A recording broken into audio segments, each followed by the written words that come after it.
قوم کے افراد کو. ہمارے ہاں ہماری زندگی میں عملاً دین کی کوئی حیثیت نہیں بچی، عملاً دین کی کوئی قدر و قیمت نہیں بچی. ہم نے دین ہٹا کر اس کی جگہ خاندانی روایت کو رکھ دیا ہے، دین کی جگہ رسم و رواج کو رکھ دیا ہے. ہماری ناک کٹتی ہے، رسم و رواج ٹوٹ جائے. ناک کٹتی ہے، خاندانی روایت پوری نہ ہو، مگر ناک کبھی نہیں کٹی اگر اللہ کا دین اس پر عمل نہ ہو رہا ہو. لعنت ہو ایسی ناک پر جسے اللہ کے دین کا فکر نہیں، جسے احکام قرآن کا فکر نہیں، احکام سنت نبوی کا فکر نہیں، احکام شریعت کا فکر نہیں، اللہ رسول کے دیے ہوئے حقوق و واجبات کا فکر نہیں. رسم رہ جائے، خاندانی روایت رہ جائے تو ہماری ناک کٹ جاتی. ہم گویا دور جاہلیت میں چلے گئے، کفر سے بھی بدتر حالت میں ہم اپنی زندگی گزار رہے ہیں. ہماری زندگی کا معیار نہ خاندانی روایت ہونی چاہیے، نہ معاشرے کے رسم و رواج ہونے چاہیے. ہماری زندگی کا معیار تاجدار کائنات کی سنت ہونی چاہیے، قرآن مجید کا حکم ہونا چاہیے، اللہ رسول کے اوامر اور نواہی ہونے چاہیے، اور احکام شریعت ہمارا معیار ہونا چاہیے. اگر ہم چاہتے ہیں کہ باعزت زندگی گزاریں، وہ زندگی جس سے اللہ اور اس کا رسول خوش ہو. ہمارا عالم یہ ہے کہ خود مجالس میں آتے ہیں، حلقات میں آتے ہیں، اجتماعات میں آتے ہیں، دین کی تعلیم و تربیت پاتے ہیں، مگر عورت اجازت مانگے تو اجازت نہیں دیتے، عورت کو گھر بٹھاتے ہیں. اور ہمیں کبھی شرم نہیں آئی عورت کی غیرت کے نام پر اسے گھر بٹھاتے ہیں، لیکن کبھی اس غیرت کی بنیاد پر آپ نے انہی عورتوں کو بازار جانے سے بھی روکا؟ دیکھیے ہمارے ہی گھروں کی بیویاں، عورتیں بازاروں میں کس طرح سج دھج کے جاتی ہیں، کیسے لباس کے ساتھ جاتی ہیں، کیسے نیم برہنہ ہو کے جاتی ہیں. جب شادیاں ہوتی ہیں تو کیا عالم ہوتا ہے، کس طرح جاتی ہیں. شادیوں میں نیم برہنہ ہو کر جائیں تو ہماری غیرت کو کچھ نہیں ہوتا. بازاروں میں شاپنگ کے لیے جائیں، غیرت کو کچھ نہیں ہوتا. سوشل گیدرنگ میں جائیں، غیرت کو کچھ نہیں ہوتا. مگر دین سیکھنے کے لیے مسجد میں، حلقہ میں، اجتماع میں جانے کی بات ہو تو آپ کی مردہ غیرت جاگ پڑتی ہے. میں اس وقت صرف آپ سے نہیں، میں پوری سوسائٹی سے مخاطب ہوں، پوری پاکستانی قوم سے مخاطب ہوں. آپ یاد رکھیے ہماری غیرت جاگ پڑتی. اس کا مطلب یہ ہے کہ ہم اپنی بیویوں کو، عورتوں کو، خواتین کو دین کی تعلیم دینا ہی نہیں چاہتے، دین کی تربیت دینا ہی نہیں چاہتے. یہ کتنی مشکل سے ہماری کئی مائیں، بہنیں، بیٹیاں اعتکاف کے ساتھ آتی ہیں، گھروں میں لڑائی ہوتی ہے.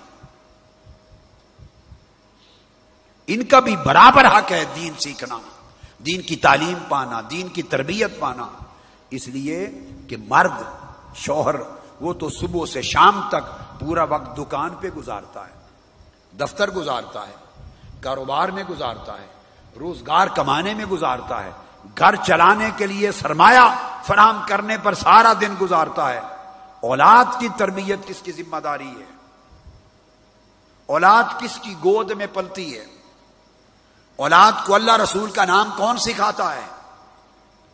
ہر گھر میں تھوڑی تعلیم یافتہ بھی ہو نا عورتیں، پرائمری جماعت تک بچوں کا ہوم ورک بھی مائیں کراتی ہیں. جتنی تعلیمی استعداد ہو، ہوم ورک بیویاں کراتی ہیں، عورتیں کراتی ہیں. بچوں کے لباس اچھے وہ سیتی اور پہناتی ہیں، کھانا کھلانا وہ سکھاتی ہیں، اچھے آداب وہ سکھاتی ہیں.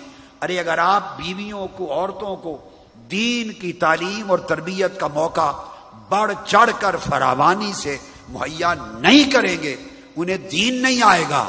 جب وہ دین نہیں سیکھیں گی تو آپ کی اولاد میں دین کیسے منتقل ہوگا؟ آپ نے تو سارا دن دکان، دفتر اور کاروبار میں گزار دیا. بچوں کو تعلیم و تربیت تو وہ دے رہی ہیں. ہم نے کبھی اس کا احساس تک نہیں کیا. پھر جب بچے نافرمان ہوتے ہیں چونکہ ماں اس لیے تربیت دین کی نہ کر سکی کہ اس نے دین پڑھا ہی نہیں، اس نے دین سیکھا ہی نہیں، نہ اس کے ماں باپ نے سیکھنے دیا اور نہ اس کے ظالم شوہر نے سیکھنے دیا، نہ اس نے دین سیکھا نہ وہ اولاد کو دین سکھا سکی، اور باپ کے پاس وقت نہ تھا، کاروباری مصروفیات میں جاب میں وقت نہ تھا، تو اولاد بے دین نہ ہو تو کیا ہو، اولاد شرابیں نہ پیے تو کیا کرے، اولاد بدکاریاں نہ کرے تو کیا کرے، اولاد بری سنگتوں میں برباد نہ ہو تو کیا کرے، پھر شکوہ کس چیز کا کہ اولاد ہمارا کہنا نہیں مانتی، اولاد نافرمان ہو گئی ہے، اولاد کی بری سنگتیں بری دوستیاں ہیں۔ بھائی بری دوستیوں کی راہ پہ تو آپ نے خود ڈالا ہے، بری راہ پہ آپ نے خود ڈالا ہے کہ باپ کے پاس وقت نہیں تھا تربیت کرنے کا کاروبار کی وجہ سے، اور ماں کے پاس صلاحیت اور علم نہیں تھا، آپ نے اسے مواقع نہیں دیے۔ ہر رفیق تحریک منہاج القرآن کے ہر فرد کی ذمہ داری ہے آج کے بعد کہ وہ اپنی بیویوں کو، بیٹیوں کو، بہنوں کو اپنی طرح برابر برابر برابر مواقع فراہم کرے اللہ کا دین سیکھنے اور اس کی تعلیم و تربیت لینے کے لیے۔ چونکہ آپ کی بیویاں، آپ کی بہنیں، آپ کی بیٹیاں، انہوں نے بھی آگے چل کر مائیں بننا ہے، وہ دین کی جتنی تعلیم و تربیت لیں گی اتنی اچھی تربیت آگے نسلوں کی اور اولادوں کی کر سکیں گی۔ اگر آپ انہیں جاہل رکھیں گے آپ کی اولادیں برے راستے پر گامزن ہو جائیں گی۔ اب اس اصول کو جب ذہن نشین کر لیں تو حدیث پاک سناتا ہوں۔ ابو سعید خدری رضی اللہ تعالیٰ عنہ راوی ہیں، فرماتے ہیں کہ عورتیں آقا علیہ السلام کی بارگاہ میں وفد بن کے آئیں، عورتیں صحابیات آقا علیہ السلام کی بارگاہ میں آئیں اور انہوں نے آ کے عرض کیا غلبنا علیک الرجال، یا رسول اللہ آپ کا سارا وقت تو مرد لیے جا رہے ہیں۔ ناظم اعلیٰ صاحب، وہ صدر پیٹ صاحب، صحابیات نے کہا آقا آپ کا سارا وقت تو مرد لیے جا رہے ہیں صحابہ کرام، ہمیں تو وقت ہی نہیں مل رہا زیادہ کہ ہم بھی آپ کی مجلس میں بیٹھے ہیں، آپ کی صحبت میں بیٹھے ہیں، آقا آپ کی میٹھی میٹھی پیاری پیاری باتیں ہم بھی سنیں، ہم بھی تربیت پائیں، تعلیم پائیں۔ فاجعل لنا یوما من نفسک، ایک دن آقا اپنی ذات پاک کا صرف ہمارے لیے وقت فرما دیں۔ فوعدہن یوما لقیہن فیہ فوعظہن وامرہن، اس دن کے بعد آقا علیہ السلام نے ایک دن مقرر فرما دیا اور وہ دن سارا عورتوں کے لیے ہوتا، اور عورتوں کو آپ تعلیم دیتے، عورتوں کو واعظ کرتے، عورتوں کا اجتماع ہوتا، آپ کو امر و نہی سکھاتے، دین سکھاتے، اور پوری مجلس عورتوں کی تعلیم کے لیے مختص ہوتی۔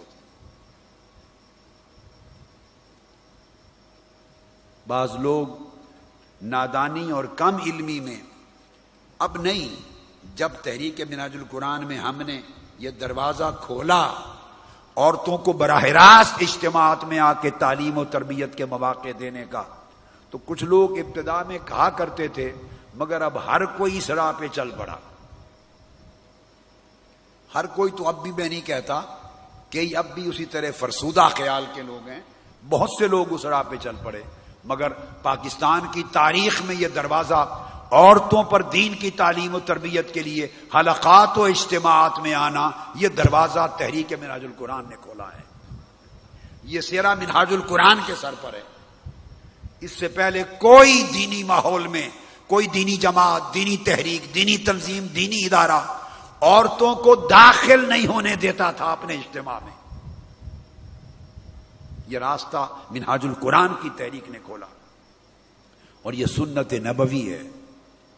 اور مجھے یاد ہے میں یہ باتیں سنتا تھا کہ مرد ہو کر عورتوں کو خطاب، اور مجھے یاد ہے میں یہ باتیں سنتا تھا کہ مرد ہو کر عورتوں کو خطاب کرتے ہیں، یہ کہاں سے ہے؟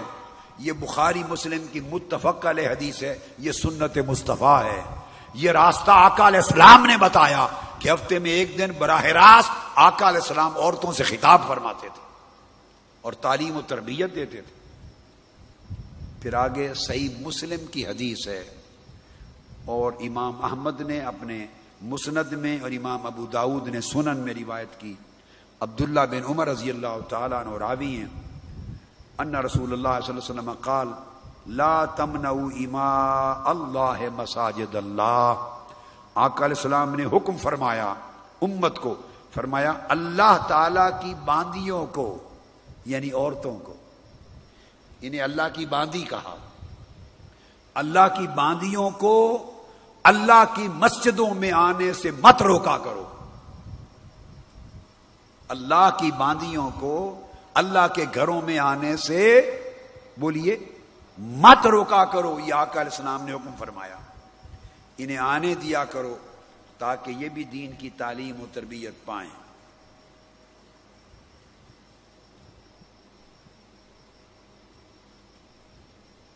پھر خواتین میں ہمارے ہاں جب نکاح شادی کا معاملہ آتا ہے اس میں بھی زیادتی ہوتی، ہم بیٹی کا حق ہی نہیں سمجھتے کہ رشتہ کرتے ہوئے اس کی رائے لیں، اس کی مرضی پوچھیں۔ بیٹا ہاں نہ پھر بھی کچھ نہ کچھ کر لیتا ہے، بیٹا جوان ہوتا ہے، پڑھا لکھا ہوتا ہے، کما رہا ہوتا ہے، وہ ہاں یا نہ کچھ نہ کچھ کر لیتا ہے۔ بیٹا اپنا رائٹ کسی نہ کسی طریقے سے ایکسرسائز کر لیتا ہے، مگر شریف گھرانوں کی بیٹیاں، دیہاتوں میں رہنے والے، چھوٹے شہروں میں رہنے والے، پسماندہ معاشرے میں رہنے والے، غریب گھرانوں میں یا دینی تعلیم کے رکھنے والے دیندار گھرانوں میں، بیشتر گھروں میں بہت ماڈرن کلاس کو چھوڑ کر، بہت جو آگے بڑھ گئے لوگ ان کو چھوڑ کر عام گھرانوں میں بیٹی سے پوچھا نہیں جاتا۔ ماں باپ اوپر ہی اوپر سے جو رشتہ چاہیں طے کر دیتے ہیں، یہ ہمارا بھتیجا ہے، یہ ہماری بھتیجی ہے، یہ بھانجا ہے، یہ بھانجی ہے، یہ فلاں ہے، یہ چٹھا ہے، یہ وڑائچ ہے، یہ جٹ ہے، یہ آرائی ہے، یہ اور کیا کیا ہوتا ہے، بہت کچھ ہوتی ہے یہ ساری برادریاں، یہ راجے ہیں، یہ راجپوت ہیں، بے شمار، اب میں تو لسٹ بھی نہیں گن سکتا، تو بس جہاں چاہیں کر دیتے ہیں ان گورکھ دھندوں میں، اور بیٹی کا حق نہیں سمجھا جاتا۔ سن لو، شادی کے معاملے میں ماں باپ کا بھی حق نہیں ہے کہ عاقل و بالغ بیٹی ہو اس کی مرضی کے خلاف اپنی مرضی سے جہاں چاہیں شادی کر دیں، یہ حق اللہ کے رسول نے ماں باپ کو بھی نہیں دیا۔ شادی بیٹی کی مرضی سے ہوگی، ماں باپ کریں، رشتہ چنیں، بیٹی پر پیش کریں اور بیٹی کی رائے دیں، بیٹی سمجھے جانے رضامندی دے تو رشتہ جائز ہے، بیٹی رضامند نہ ہو تو سختی سے ماں باپ اپنی مرضی کو بیٹی پر تھوپ نہیں سکتے۔ جیسے یہ حق بیٹے کا ہے ویسے ہی مرضی کا حق بیٹی کا ہے۔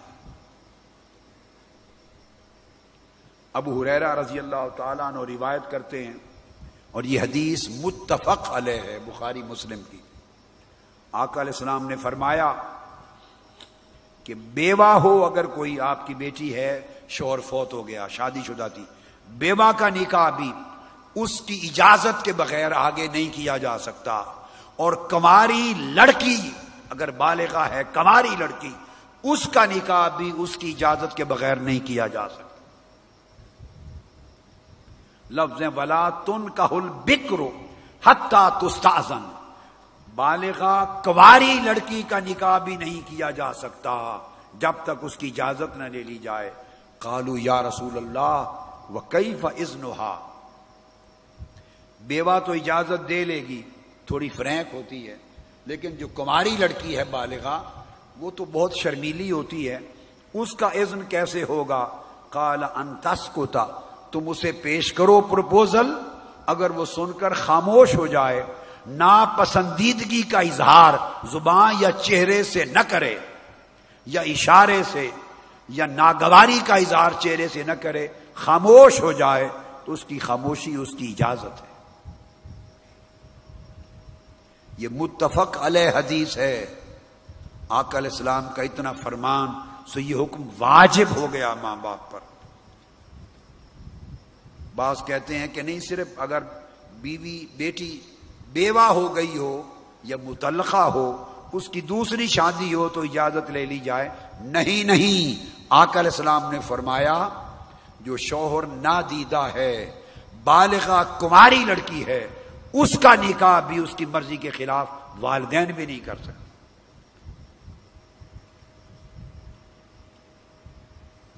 اس کے بعد آقا علیہ الصلوۃ والسلام نے اس سے اور زیادہ وضاحت کے ساتھ مسئلہ سمجھا دیا۔ عبداللہ ابن عباس رضی اللہ تعالیٰ عنہ روایت کرتے ہیں کہ آقا علیہ الصلوۃ والسلام نے جو شوہر دیدہ عورتیں تھیں، یعنی بیوہ تھیں یا مطلقہ تھیں، ان کے والدین نے اس کے دوسرے نکاح کیے ان کی مرضی کے خلاف، اور وہ آقا علیہ السلام کی بارگاہ میں آئیں، آقا علیہ السلام نے ان کے نکاح کو بھی رد فرما دیا، منسوخ فرما دیا۔ اور بالغہ عاقلہ بالغہ کنواری لڑکیاں، کنواری جن کی پہلی شادی تھی، ان کے نکاح بھی بعض اوقات والدین نے ان کی مرضی کے خلاف کر دیے۔ آقا علیہ السلام کی بارگاہ میں آئیں، ان کو ناپسند تھے، آقا نے ان کے نکاح کو بھی رد فرما دیا، منسوخ فرما دیا۔ فرمایا وَهُمَا كَارِهَتَانِ، وہ جو بیوہ یا مطلقہ بچیاں تھیں ان کا بھی، اور کنواری بچیاں بھی جن کے نکاح کا وقت آیا اور ان کی مرضی کے خلاف کیے، فرد النبی صلی اللہ علیہ وسلم نکاحہما، ان دونوں کے نکاح آقا علیہ السلام نے رد کر دیے۔ فرمایا ان کے نکاح ان کی مرضی کے مطابق ہونے چاہیے۔ حضرت عائشہ صدیقہ رضی اللہ تعالیٰ عنہ روایت کرتی ہیں، جسے امام احمد بن حنبل اور امام نسائی اور امام ابن ماجہ نے تخریج کیا۔ فرمایا ایک خاتون آقا علیہ السلام کے پاس آئی، ایک لڑکی آئی اور عرض کیا یا رسول اللہ ان ابی زوجنی ابن اخی یرفع بی خصیصتہ، میرے باپ نے میری شادی اپنے بھتیجے کے ساتھ کر دی ہے، میں ناپسند کرتی ہوں، میں وہاں شادی پہ راضی نہیں، میرے باپ نے کر دی اپنے بھتیجے کے ساتھ، بھتیجا امیر آدمی ہے، مالدار ہے، تو وہ مجھے دے کر اس کے رشتے میں میرے ذریعے سے میرا باپ اپنی غربت کا علاج کرنا چاہتا کہ مالدار بھتیجے کے ذریعے مالی مدد ہو جائے گی، اس لیے ادھر شادی کر دی ہے اور میں راضی نہیں ہوں، کیا حکم ہے؟ فجعل الامر الیہا، آقا علیہ السلام نے فرمایا اس بیٹی کو، فرمایا لڑکی کو کہ تمہارے باپ کا کیا ہوا نکاح برقرار نہیں، فیصلہ تمہارے ہاتھ میں دیتا ہوں، اگر چاہو تو برقرار رکھو، چاہو تو رد کر دو، یہ اختیار تمہارا ہے۔ جب آقا علیہ السلام نے یہ اعلان کر دیا کہ نکاح کو برقرار رکھنے یا توڑ دینے کا اختیار تمہیں دیتا ہوں، تب وہ خاتون کھڑی ہوئی بیٹی، اس نے کہا وَإِنِّي قَدْ أَجَزْتُ مَا صَنَعَ بِي، اب یا رسول اللہ آپ کا فیصلہ سن لینے کے بعد اب میں اپنے اجازت دیتی ہوں کہ جو باپ نے نکاح کیا ہے اس کو برقرار رکھتی ہوں، میں اس لیے آئی تھی تاکہ مقدمہ حضور کی بارگاہ میں پیش کروں اور آپ فیصلہ فرمائیں اور آپ کا فیصلہ پوری دنیا سن لے اور یہ جان لے، وَلَكِنْ أَرَدْتُ أَن تَعْلَمَ النِّسَاءُ أَن لَيْسَ لِلْآبَاءِ مِنَ الْأَمْرِ شَيْءٌ، میں عورتوں کو بتانا چاہتی تھی، عورتوں کو ان کے حقوق سے آگاہ کرنا چاہتی تھی کہ اگر ان کی مرضی کے خلاف ان کے والدین نکاح کر دیں تو یہ ان کا حق نہیں ہے، یہ حق بیٹیوں کا ہے، چاہیں تو برقرار رکھیں چاہیں تو رد کر دیں۔ میں چاہتی تھی عورتوں کو صرف تعلیم ہو جائے، لیکن میں اب اس نکاح کو برقرار رکھتی ہوں، آپ کا فیصلہ امت تک پہنچ گیا۔ آپ اندازہ فرما لیں کہ آقا